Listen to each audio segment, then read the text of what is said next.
السلام عليكم وتحياتي لكل الشعب السوري. اخواني، الآن اللي عم بيصير في سوريا خطير جدا جدا. طبعا في ناس مانها مستوعبة شو اللي عم بيصير. هناك محاولة انقلاب على أحمد الشرع وعلى الحكومة الجديدة. هناك من يسعى إلى تفتيت الوحدة الوطنية بين الشعب السوري. هناك من يسعى إلى تفتيت سوريا والشعب السوري وزعزعة الأمن والاستقرار والسلم الأهلي. اليوم اللي عم يصير بالساحل خطير جدا. الأمور الآن في قتال اليوم، وعم بتحاول الهيئة والأمن العام السيطرة على الوضع حتى ما يخرج وتصير في حرب أهلية ثانية أو انحدار الوضع إلى منحى آخر. في مشاكل اليوم بسوريا. هناك من يلعب على الوتر الطائفي. تم التدخل الآن مباشر من تركيا، مباشر إدخال القوات مع رتل الدبابات وإلى آخره للسيطرة على الوضع ووضع حاجز. أنتم بتعرفوا الخط اللي بين سوريا وتركيا هذا امتداد للعلوية، لأنه العلويين الموجودين في تركيا امتداد للعلويين الموجودين في سوريا.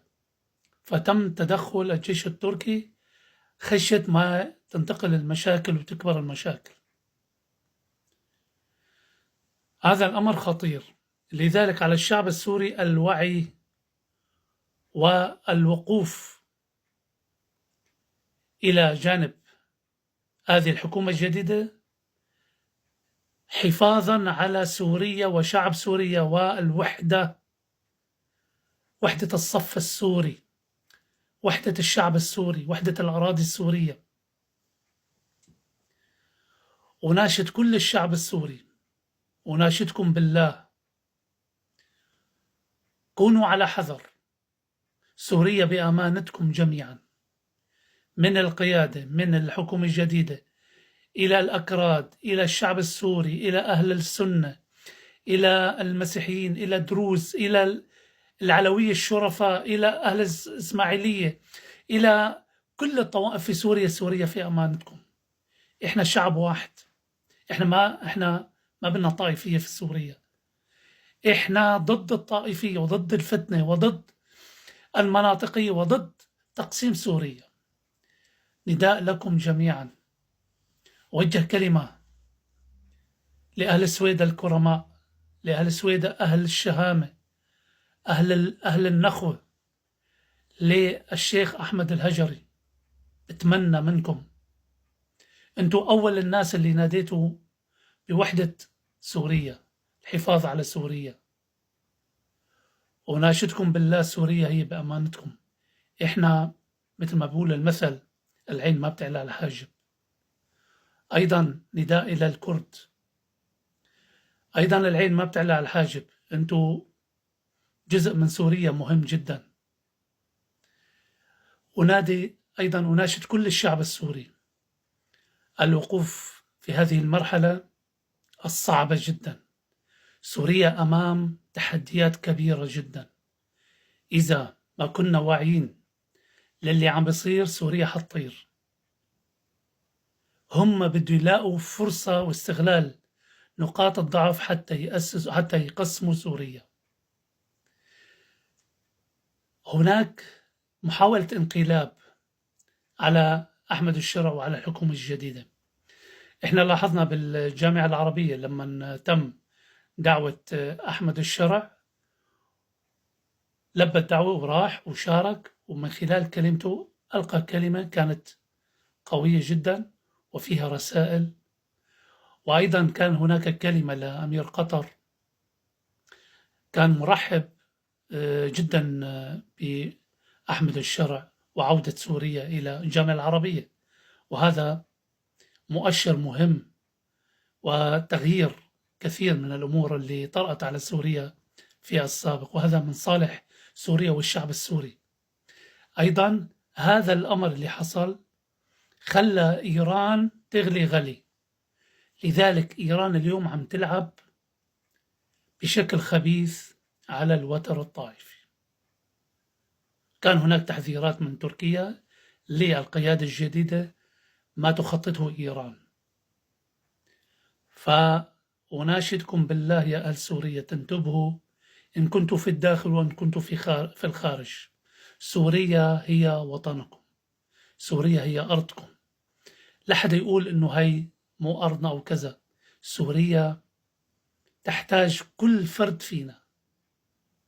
ما يحصل الآن خطير جدا.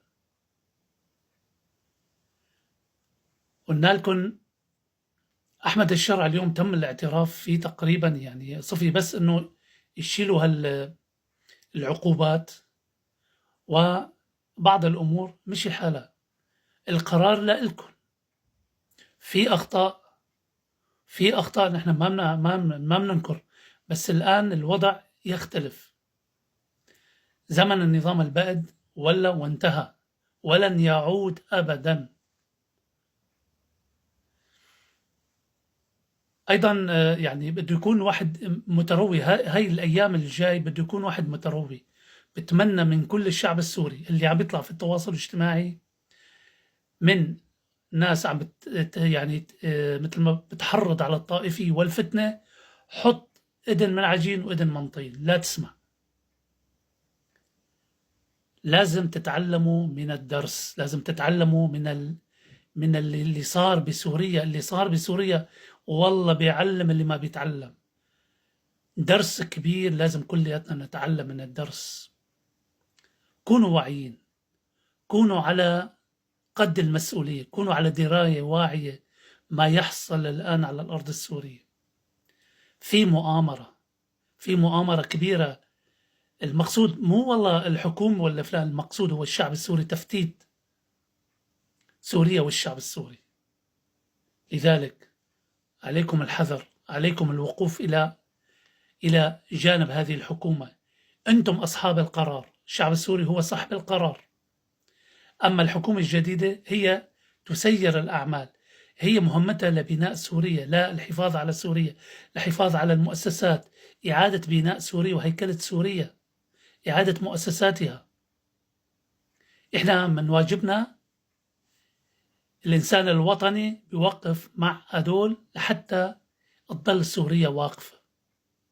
العين ما بتعلى على الحاجب، والعين ما بتقابل لحالها، ما بتقابل المخرز. أما لما تكونوا كلياتكم إيد واحدة حصير كل الناس، كل الدنيا في العالم تعمل لكم 1000 حساب.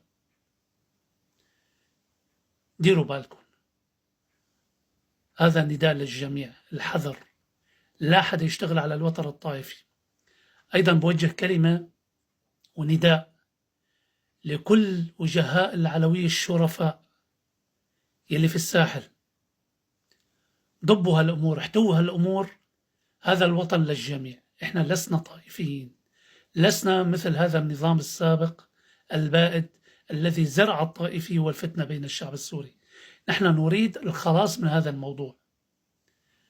أنتم من سوريا وجزء مهم على الطائفة العلوية الشرفاء، على الوجهاء الشرفاء. لملمت الأمور، لملمت الجراح. هذا الكلام ينطبق على الجميع، لكل الطوائف في سوريا، لأن سوريا هي للجميع. والسلام عليكم.